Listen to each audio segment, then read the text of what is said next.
We check in now on the latest cattle market news with our market update, brought to you by CattleFax. Hello, I'm Lance Zimmerman with the CattleFax update. U.S. pork production has started 2015 at a record pace.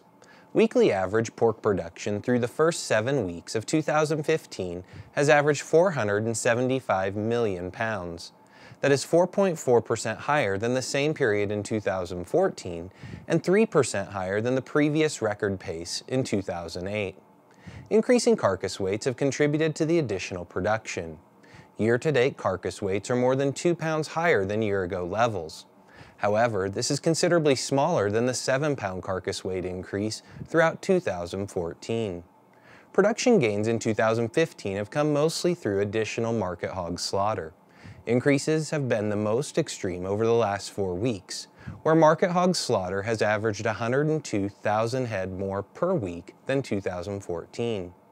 These production increases have also come as the influence of the porcine epidemic diarrhea virus had yet to influence 2014 production. Right now, the prevalence of the PED virus in U.S. swine operations is less than 9% of the level it was a year ago.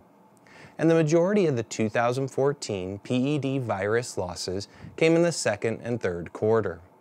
Considering those trends, it's possible that pork production could remain at record high levels on a weekly average basis at least through September. That could keep the price spread between beef and competing proteins at historically wide levels. The weekly USDA composite box beef cutout is currently at 3.3 times more expensive than the pork cutout. That record-wide price ratio may not change considerably in 2015, with the potential for record-high pork production and the smallest beef production in more than 20 years.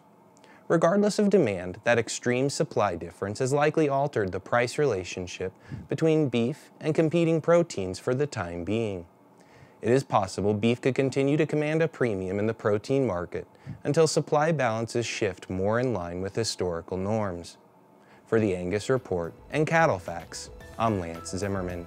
To learn more about CattleFax, your leading source for beef industry market information, visit CattleFax.com.